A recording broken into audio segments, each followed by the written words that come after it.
Hey everyone, welcome back to another episode of the Golden Nuggets podcast. Hanaf here, and as usual, I have my main host of the show, Ame. Today, we are welcome with a very interesting pioneer guest. Ooh. Yeah. And I think, you know what, I'm just going to let him do the talking. But he mentioned this to me. He said, if I can pronounce it, great. If not, then I guess I'm going to butcher his name. His name is, in English, is Laurent. But in his native, probably sounds like Laurent. Laurent. Congrats. Not bad. Oh, really? Welcome to the show. Thank you. So, Laurent. Can I say Laurent? Yeah. Because when I know a lot of French names, also Laurent. It's quite a common name. And the way they pronounce are always Laurent. I mean, people who are not French. Yeah. Right? Yeah. So anyway, Laurent, for our listeners who don't know you, can you share a little bit about yourself? Yeah. So I just turned 60. Okay. So I had a life with half as an entrepreneur and another second part of the life as entrepreneur with my own companies. Ah, okay. And I'm married with two big kids and already grandfather. So Okay. I'm still super. I'm super active. I believe when you're an entrepreneur, it's not a matter of age. Yeah. And some people ask me, when do you retire? I say, what's retirement? What does it mean? I don't need to retire. I do what I enjoy in life. Yeah. So it has no meaning. So quickly about me. Okay. And you are also the CEO of WizyVision. WizyVision, yeah. Right? Yes. Can you share a little bit more about WizyVision? Yeah. So WizyVision is a platform to create mobile apps dedicated to frontline workers. Okay. Frontline workers, people working on what I call on the front line is doing things with their hands, with their feet, not just with their brain and computers. Yeah. So all the people who had to work during COVID, to make it simple. Yeah. I know it's not very fashionable to say COVID, but it's a good people who had to go out. Yeah. Okay, so people in transportation, logistics, retail, manufacturing, oil and gas. And these people, they use tools because it's a software company. WizyVision is a software company. So they use tools which are developed very often by people in the office, which don't have a user interface, which is adapted to the usage of a mobile phone. So they all use mobile phones.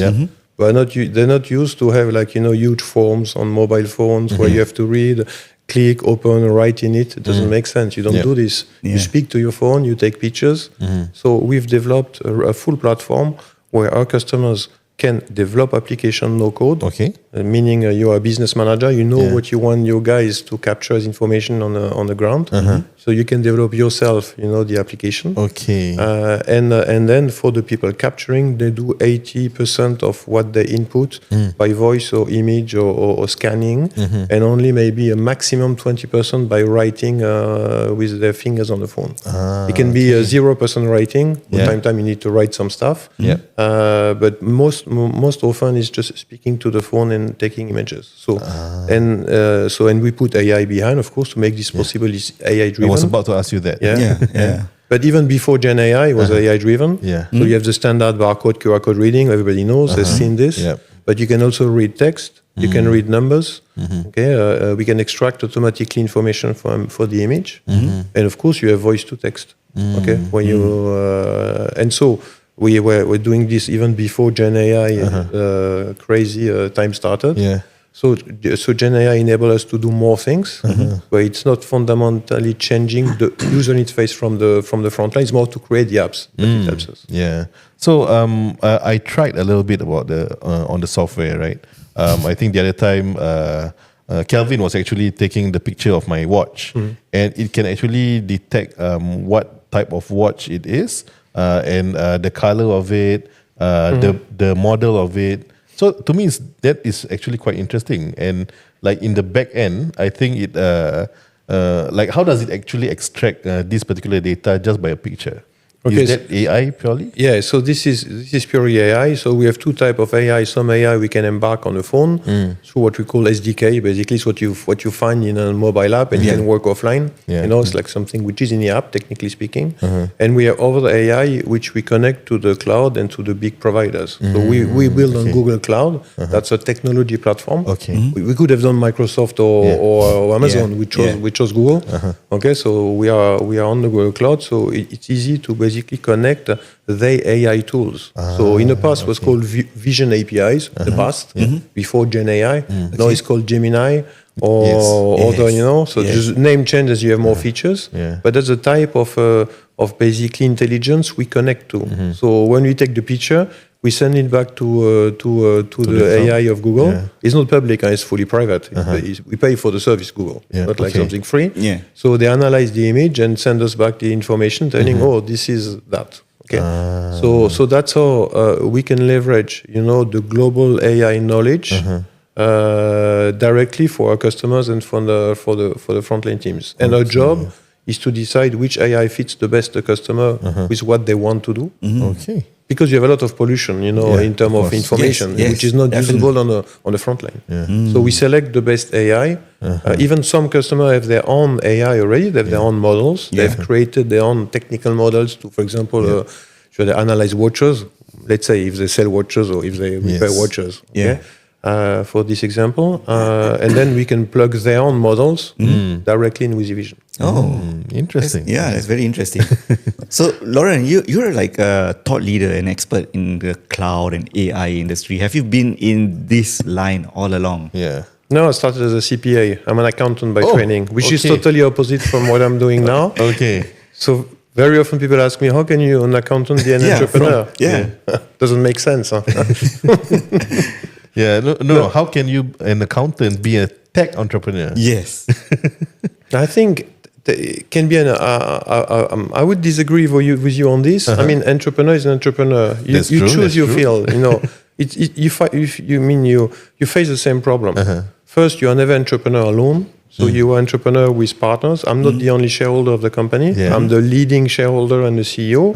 But I have other shareholders, younger people, younger meaning I'm 60, they are in their 40s. And of course in there are majority of tech people, because I'm not a tech person as such. Okay. So that's it's important to choose the correct partners to do what you cannot do. Okay. But how did I become an entrepreneur? I think I was entrepreneur from the beginning, but I didn't know it. Very often, you don't know what you're good at. Because people, and that's really the craziest thing which happened to me, is that I work for auditing firms like PricewaterhouseCoopers, PwC, etc. But second tier, a French company called Mazars. But and I created for them the first subsidiary in Eastern Europe after the fall of the Berlin Wall. I was 26. But nobody wanted to go there. Accounting is not, you don't have a lot of adventurous people in accounting. And mine at that time, you had no internet, nothing, you knew nothing. It was very adventurous to go in just after the fall of the Berlin Wall. So, but I wanted adventure.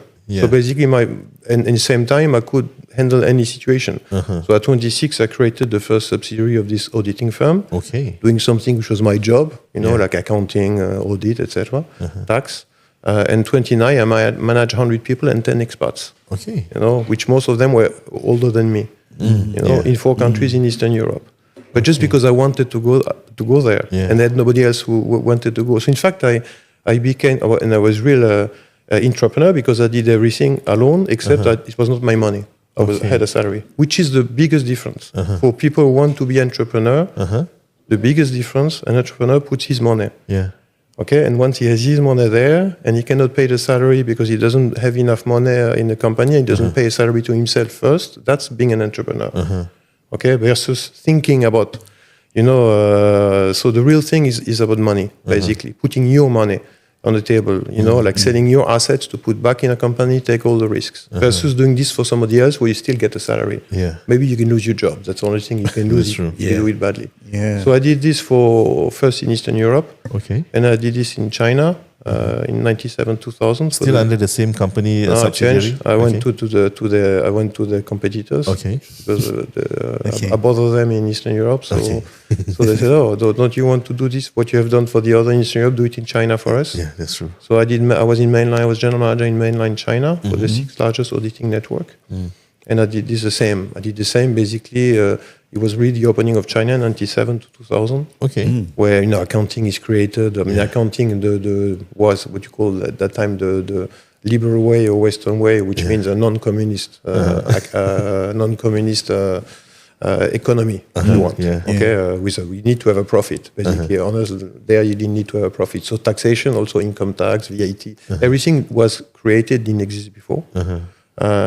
So I did this in China, and then I decided, okay, I didn't agree on a strategy, whatever, and I said, okay, let's stop, and I'll go out of the what I call luxury employee. Yeah. Very stressful, huh? Very stressful, very high salary, working like crazy, but still, now I call it luxury employee because the company pays your plane ticket, you're in business class, you do, it's like, it's not your money. You're spending something which is not your money. Yeah. Well, if you're an entrepreneur, you're spending your money. Yes. Okay, and once you try to start to spend your money, you go immediately in economy. That's true. That's true. That's true. Yeah. And so it's really so that's when I decided to be entrepreneur, and then on the incredible story I just at the beginning of my point I raised was that I met again a guy who took over in Eastern Europe when I left, who took over as general manager of this auditing firm. Okay. Another French guy. I met him 10 years later, and in Paris, and I told him, basically when I left China after, I said, okay, I should be entrepreneur. And he told me, but we all knew you were entrepreneur. Oh, okay. And we all knew it was obvious, except I didn't know. Yeah. For me, I did this for other people, but I didn't know I was entrepreneur. Yeah. I was doing interesting stuff. Yeah. And I had the guts to do it, while the other one didn't have the guts to do it. So to you, it's just a company project. Yeah, for me, it's a company project. I had the guts the other one didn't have. I had the passion. That's it. But I didn't. But all the other ones saw me as an entrepreneur. Okay. And I didn't see myself as an entrepreneur. Okay. Wow. And then he told me we all knew it. I said, why didn't you tell me? And he said, are you fucking crazy? How I'm going to tell you this? You were my boss, and it was so obvious. We thought you knew. Okay. So the lesson of this is that some people are entrepreneurs while they're employee. They don't have the opportunity to express themselves. But very often, there's the people who do like internal projects. They want to do something, so they are taken by they are selected by a company to do things that standard employee wouldn't do correctly or wouldn't want to do. Okay? But in fact, so maybe in you people listening, you have people who are in fact entrepreneurs who just don't know it. Yeah. Because nobody told them this. Yes, that's true. Because they thought it was so obvious, they didn't tell them this. Wow. Okay, so that's for me one of the main discovery point. Okay. Okay, and the second important thing about entrepreneurship, I think, is that what people shouldn't do is be entrepreneur by default. Not by default, by accident. Meaning, you are in your 50s. Now you're really fed up with having your high salary and have your boss telling you do this, do that, change your strategy, etc. Yeah. Okay, and so you say, okay, I'm fed up or I'm fired or whatever, and I'm going to be entrepreneur. This doesn't work. You are not entrepreneur. You're a consultant, maybe. You can be your own consultant, sell your time and live, maybe. But it's not. If you're a real entrepreneur, don't start when you're 50. Okay. Okay, you can. Some people can and succeed. By default, start when you're 30. Or when you start either before you have a family. Okay, because the most difficult is to start when you have a family, you bought a house, you have a debt, that's fucking difficult then. Because how do? You have some money to pay every month. You cannot have zero salary. First company I started consulting, I had zero salary for 2 years. 2 years. Zero salary. We employed. We had a house in Australia. We did a loan on a company in Australia to take money out based on a house. And by the way, by the time I could take a salary, we had taken out half the value of the house. which I had paid with my previous work. Okay. When I was like a luxury employee. So Luxury employee. What I call luxury employee. So and I knew if I failed this company, I had to pay back the house. Yeah, of course. Okay. So it's really a matter. And to do this, my third advice is you have to be in agreement with your partners, being you're living with, because it's going to be tough. Yeah. I know a lot. When you hear entrepreneurs, you always hear nice stories. People never tell you the bad stories. Like on TikTok, you look good, you don't look bad. Nobody looks bad on TikTok. Yep, that's true. Okay, when you hear stories of entrepreneur, everything is great. Yes. Yeah. But in reality, no. Nobody has succeeded without having very hard times. I don't know anybody. I don't know all the entrepreneurs, but I know many entrepreneurs being an entrepreneur. Nobody didn't have a time where they nearly company collapsed, or they nearly had a breakdown, or nobody never. Yeah. Okay, so you have very hard times. And if you are alone, a bachelor, young guy, that's okay. It's just for you. But when you have a family, everybody is in a hard time. Yeah. Yes. So if you want to keep your family, you better be in agreement with the other person. Yeah. You know that they're going to be hard. Do you support me for this adventure? Because it's an adventure. Yep. Do you support me? It is, yeah. If you don't support me, maybe I shouldn't start. Because either the couple is going to break down, or the company is not going to work. But you double your chance that this happens. Okay, so also that's the other the other really big advice is it's you in with your family, even if they don't work in it. Yeah. But they'll take so much shit out. What the problems you have. That they better agree for this. To this. You mentioned something interesting. You took out debt against your home for your business. For your first business, right? A lot of people keep on saying that you need to have 6 months, you need to have 12 months of runway before you start a business. Do you really think that is always the case for a lot of entrepreneurs out there? Yeah, you need to have buffer. You need to have money. So either you have it or you borrow it or whatever. Borrowing is not a good advice because you need to pay it back. Yeah. Okay, but if you desperately want it and you have no money, then you borrow. Yeah. You need to have buffer, but the buffer really depend on the business you do. If you do a consulting business, if you build, maybe 6 months, 3 months, you need a bit because you need working capital. People don't pay you immediately when you do your job. So at least this, even if you have a customer in your work, they pay you 2 months after you do your job, so you need 3 months of buffer of working capital. So you'll need some buffer. Like 3 to 6 months is but for me is more. If you do a software product, then it's much more difficult. Yeah, of course. Because you need to invest in product, have money to invest.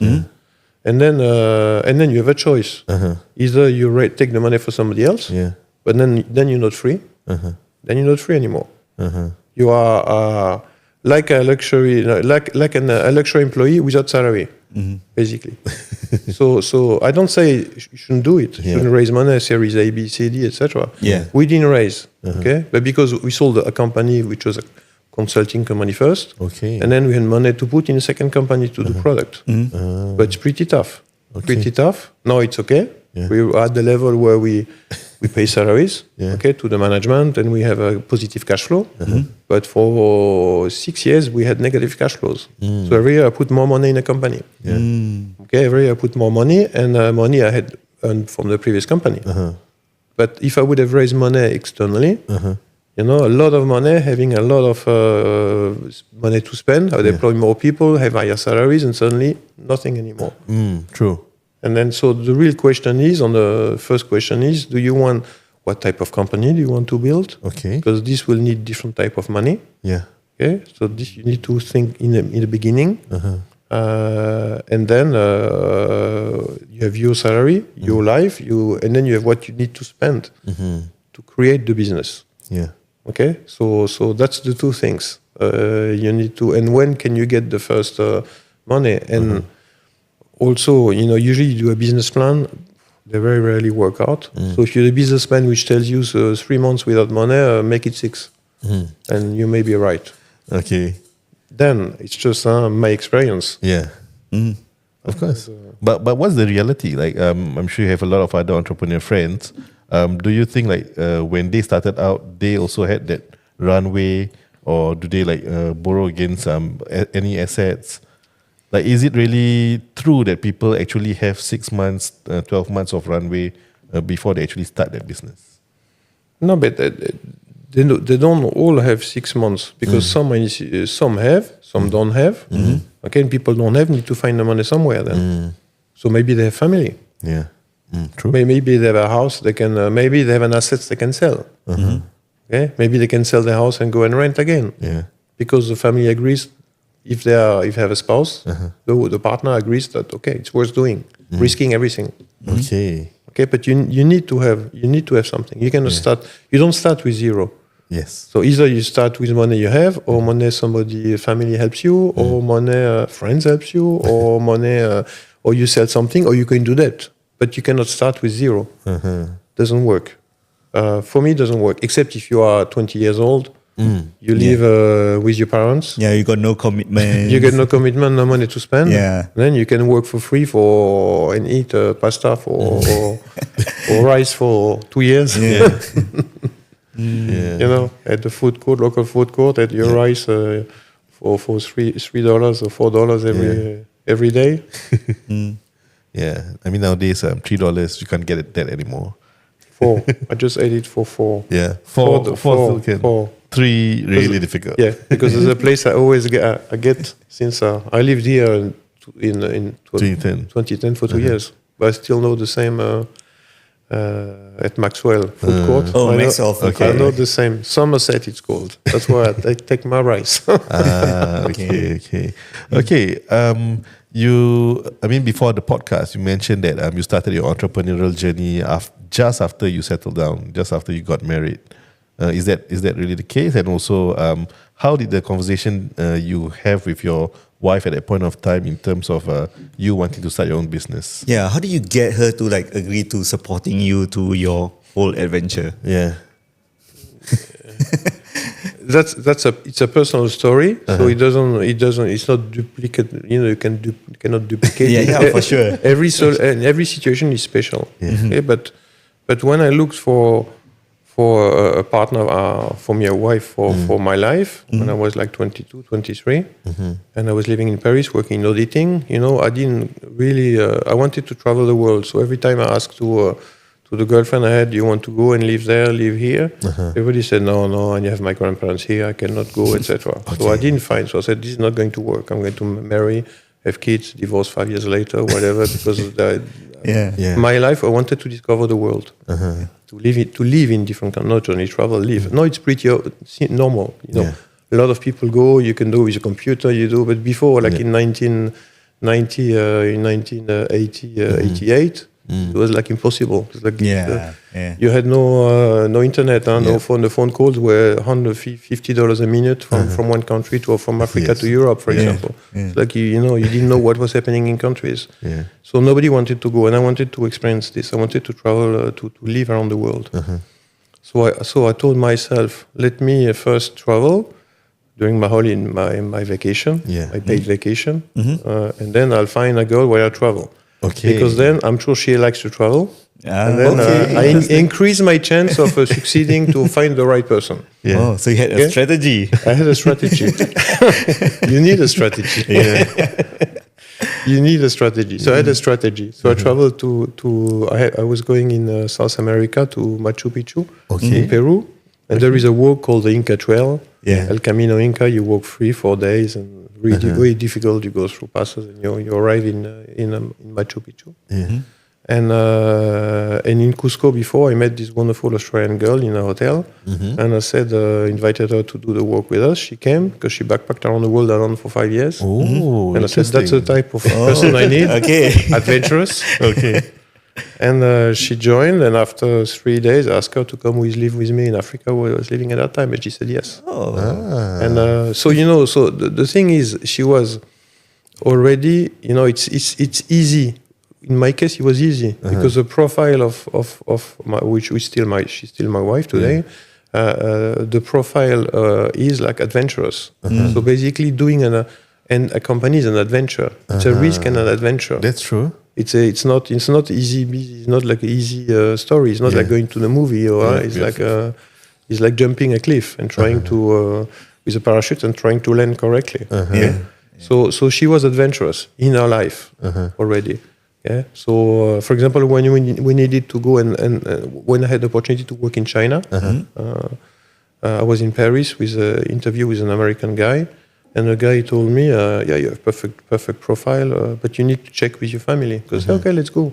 Yeah. Check with your family. So, hold on. I went out, called my wife. I said, China 3 years, okay for you? She said, great, let's go. Okay, wow. I tell. We had with a good salary then. Was no French risk, but just to give you the and I came in and I said, guys, she's okay. And the guy told me, you're lying. It's not possible. And I explained the story of my wife traveling around the world for him to, okay, I understand, it's possible. So in fact, it was aligned with the type of person I shared my life with. Okay. But it's not easy. And then people have careers. She didn't want to have a career. She wanted to travel, so the world, discover things. So Okay.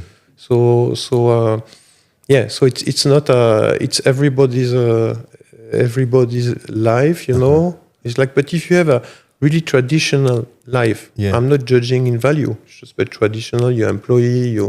You save. You buy just your apartment. You go in holiday once a year. You do things like it's supposed to be done in a society today as employee. Yep. Okay, and suddenly you say I'm going to get crazy, and then suddenly your partner is not going to be the good person. True. Because she wanted the life you had before.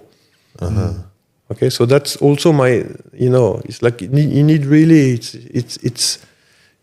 I think you know it before if it's the right person to try to support your. Okay, interesting. You know it before asking because you know the life you had. Yeah. You know what the person wants to do. But again, it's just my take on this. It's like. I mean, it's an interesting perspective because, like for me, before I got married, when I was still dating my wife, she already know that I was adventurous, and I am okay with her just being in the background, just being supportive. But at least like whenever I pivot in terms of career or in terms of the business that I do, it's much easier for her because she is already used to that while we were still dating, and even for Hanafi. His wife is also an entrepreneur. So before, when they were dating, they were already kind of adventurous in that sense. Yeah. So, but it's the same. It's the same story as mine, except mine was not for creating, being entrepreneur at that time. It was for traveling, discovering in a world, which was more dangerous than now. In fact, except you didn't know things. yes. So you know everything's dangerous because you have social media everywhere. One guy gets killed somewhere, it's on the news everywhere in the world. Yeah. Okay, when we did Inca Trail, walking the 4 days, the day you had a guerrilla in Peru, communist guerrilla called Santiago Luminados, the Shining Path. Okay. The day before, the week before, a Belgian couple got abducted as hostages by them on the walk we were doing. But we didn't know it. Like we learned it after. Okay. So you had to stick together to make sure that because Shining Pass was not the guerrilla was not far. But it was not in a. As soon as it happens, now it's in the news. So everybody thinks it's super dangerous. Yeah. For me, the world is not dangerous. It's super non-dangerous now compared to what it was before. Oh yes, yeah. But So going back to your point. Yes, you know it. You just confirm what I said. You know it. Yeah. Because she knew it, she came with you, and she supported. Like my wife supported me. Yeah. Because she knew I was about a bit of a crazy guy and doing crazy things. So. Okay. I think we're gonna take a short break and then we're gonna continue in part 2. But I think I have 2 takeaways from this whole thing, which is the first time he discovered that he was an entrepreneur. So like he shared, you might never know. Yeah. You as a listener here, you might be an entrepreneur, hidden in nature, right? But the second one is always have a strategy, even when it comes to finding a wife. Okay, guys, see you in the next one. Bye bye.